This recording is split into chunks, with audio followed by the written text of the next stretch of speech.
Good day everyone, I'm Matt and today we are traveling from Milan to Manchester on board an EasyJet flight.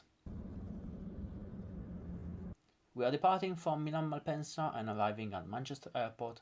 Flight distance is around 1,169 kilometers or around 726 miles, and it should take us around 2 hours to the trip. Now let's travel. So, our adventure starts from one of the 3 main airports of Milan, situated to the northwest of the city. Specifically, our flight is in Terminal 2, that here I'm trying unsuccessfully to film, while being on the wrong side of the car. After being dropped off, it's time to check our bags at the self-service kiosk. Yeah, I'm going to talk about those later on. We quickly passed through security and went to the duty-free area. That I forgot to record. Yeah, sorry about that. While we were waiting for the gate to be announced, I did some plane spotting, and let's talk about Malpensa Terminal 2. The airport is composed by 2 terminals, with the second being used mainly by EasyJet, that uses it as a base, and it has around 60 destinations connecting to it.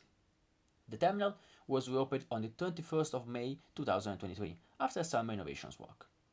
Inside, the structure is very clean and shiny. However, even if the check-in area was not crowded, it felt a little bit chaotic. It was the first time that we used the self-service kiosk and we needed help. After some time, we were helped by a ground staff worker. He was very helpful, even though he looked a little bit overwhelmed by the surrounding chaos. It should be said that the airport in itself and both terminals are extremely busy. As we wait for this American Airlines plane to taxi, let me show you the terminal. The northern part is dedicated to the arrivals. In the center, there is a departure entrance, with the check-in area, security and the duty-free. After that, there are some stairs that lead to the upper floor. Above you will find half of the gates, there are some shops, and this is where I was doing the various clips. And while we admire that beautiful American 777, let's talk about EasyJet. Now, the airline is the second biggest low-cost carrier in Europe, in terms of fleet. Speaking of planes, they have a whopping 300 plus aircraft, with more than 60% of these being a combination of A320ceo and neo. There are a lot of A319 that are slowly being phased out, and a sizable number of A321neo. It should be noted that they used for the first 7 years only Boeing planes, before switching in 2002 to an all Airbus fleet. EasyJet Group is composed by 3 airlines, all with the same name and branding, one for the UK, one for Switzerland and one for the EU. Why? Well, regulations, I guess. All the planes are configured in an all-economy layout with around 29 inches of pitch on average. I mean, not great, not terrible. EasyJet is a low-cost carrier, therefore no service is included with a ticket.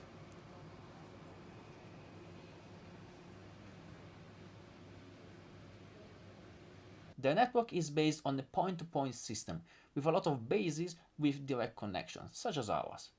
EasyJet has 14 weekly flights to Manchester with 2 daily connections every day, mainly with an A320 and sometimes an additional flight with an A319. Of course, I'm talking about this period of the year, and this was summer 2023. And all the various specific flights are based on the specific demand. These are 2 important cities in 2 rich nations, so there is a lot of demand and our flight was basically full. And as you can see, there are a lot of EasyJet planes here. For example, this is an A320neo, the improved version of the airplane from Airbus. Over there, taxiing, there is a Boeing 747 freighter from Cargolux, as Malpensa is an important cargo hub as well. In the meantime, a Wizz Air plane took off and yeah, I got distracted. This is a wonderful spot.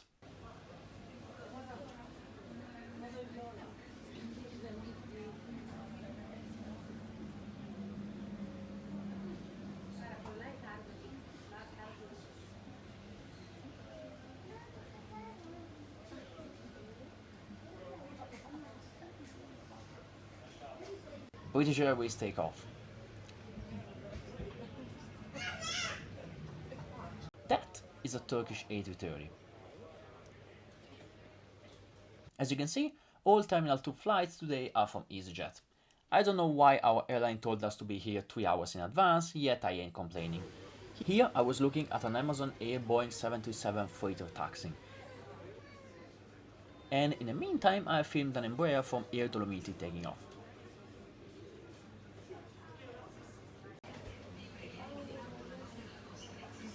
I think that's a Vueling A320.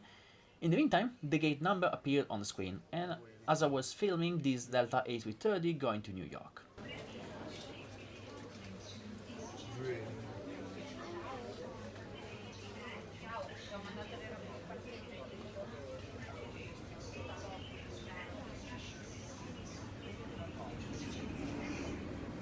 Our gate was in the E area.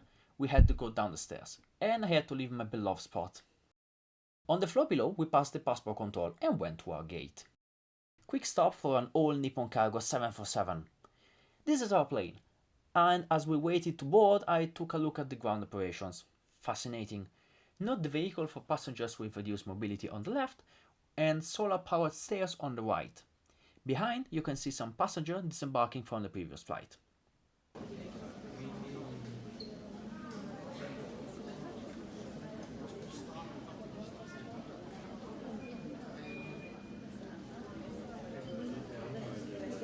Here we are proceeding at a snail pace speed. Golf Echo Zulu Oscar India. Our aircraft is an 8.5 years old Airbus A320-200, operated by EasyJet UK, and my seat is 22D. No, I have not chosen this seat. However, it should be noted that I was traveling with 3 other people, and they were seated in my same row, in seats A, B and C. So thank you EasyJet for keeping us together. Sadly, it goes downhill from here, so let's go. This is the interior of the plane. Yeah, that's a lot of orange. Yet that's not a problem.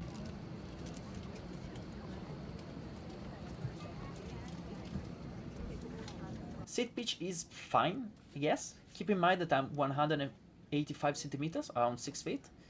In front of me, there's the advertising, and we have a tray table. It does extend, it has a cup holder slot, and it is sturdy.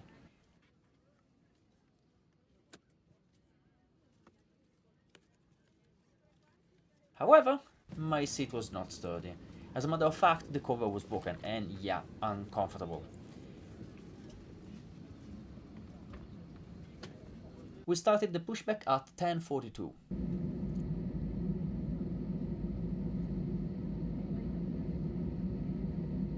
We taxied towards the start at the southern end of the runway, 35 left, and you may see the terminal over there, in the distance. Now I will finally shut up and let you enjoy the takeoff, filmed from the seat 22 Alpha. And yeah, sorry for the quality.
We took off and climbed northwest toward the Alps. Care when opening the overhead lockers, a case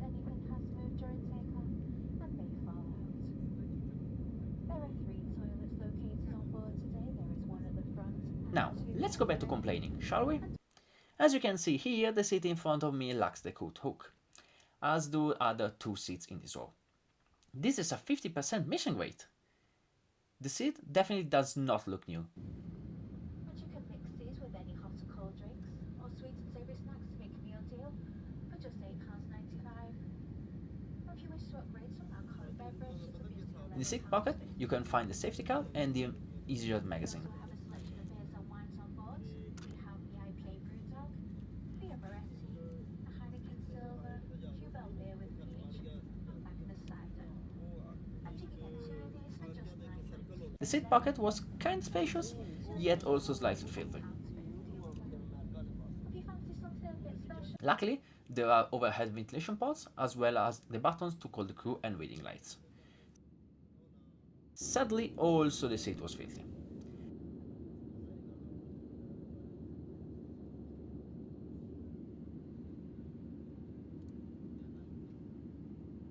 We took at 3 minutes at 11 AM with a slight delay, and we were soon over the Alps.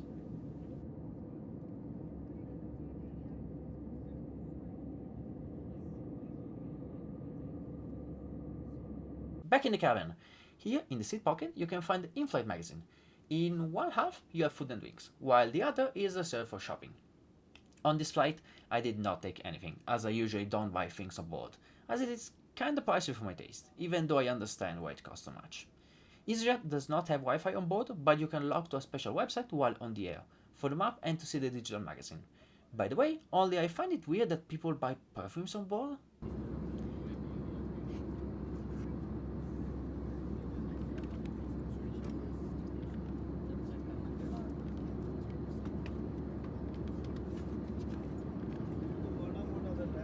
The armrest is slim, but it folds nicely. Still, I have a broken seat.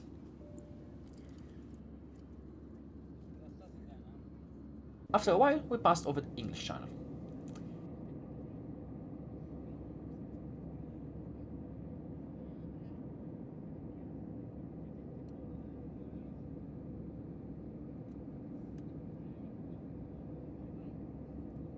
This much water reminds me of one thing. Oh yeah, it's loo time. The bathroom was tiny, but clean. The burnt soap was a nice touch. Yeah, approved.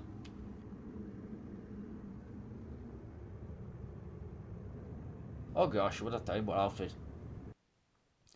After that, I informed the flight attendant of the seat problem, and she told me not to worry, as it was simply because the Velcro was ripped off. Okay, I guess. I mean, I wasn't worried, and she was very kind. I was just, I don't know, is this safety hazard? Please tell me in the comments, I'm really curious. At around 12:30 we started the descent towards Manchester.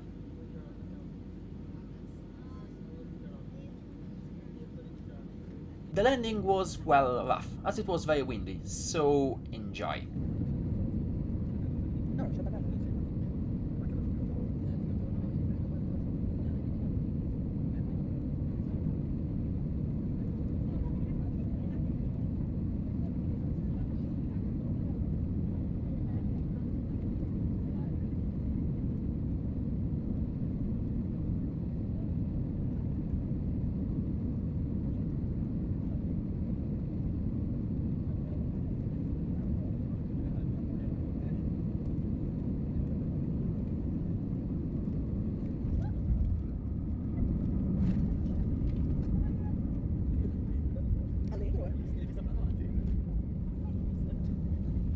During the deceleration, my seat cover was sliding forward.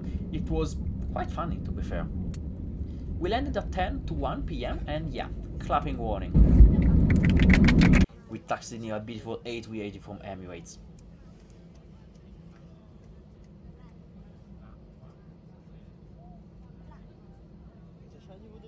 Finally, Manchester. Thank you, EasyJet for the flight.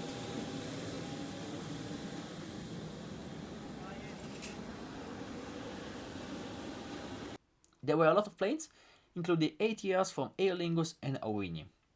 Now, Manchester Airport. We have to talk about that. It was extremely chaotic and slow. This is how slow the line at passport control was. I mean, Malpensa is busy, but Manchester? Gosh.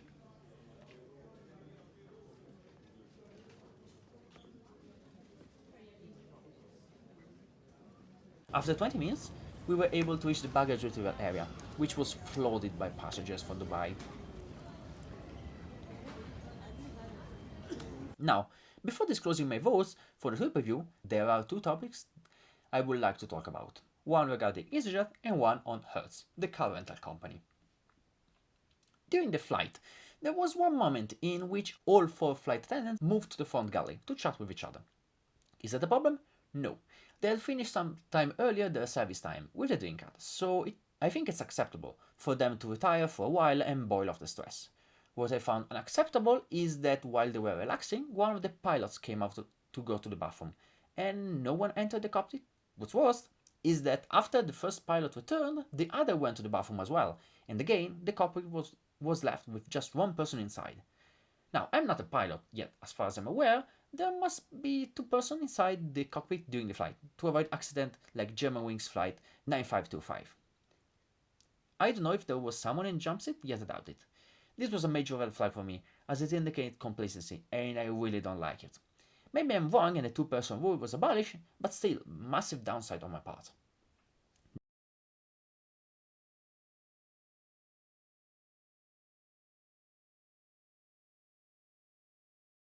The second problem is with Hertz and Manchester Airport. If you need to rent a car, on the outside there is a bus stop for all rental cars. Inside the airport we did not find any car rental office from Hertz, not even a sign. There is a totem, but it's on the outside of the terminal. All the car rentals except Hertz have the same bus, while the black and yellow car dealer is situated near Marriott Leisure Club, to the west of the airport, so they share that bus. Do you know how long we waited for that bus? 2 hours. No, I'm not kidding. In the meantime, the other buses kept arriving, while ours didn't. It was not the best way to start the holiday. Keep in mind that the buses were planned for every 30 minutes approximately, and we learned this from another bus driver that we stopped to ask for info. My main suggestion is Hertz, please add a phone number we can call and write down the expected frequency. Now, after the rents, the scorecards. We paid around 60 euros for a flight plus a checked baggage every 2 person, for a total of around 75 euro each. I'm going to explain how I calculate the math score another time. Here I'm just going to note that this was a very bad experience for me. I'm used to fly this airline and they usually match my expectations. Not this time, however. A broken and dirty seat? Come on guys, you can do better. Only one pilot in the cockpit? Red flag. The final score is 4.7692 out of 10, so classified as a weak performance. You can pause the video to read the details. EasyJet, you can do better next time, as I know you can. Next time, the return trip with Ryanair. Oh boy, that's gonna be interesting. Enjoy your travel.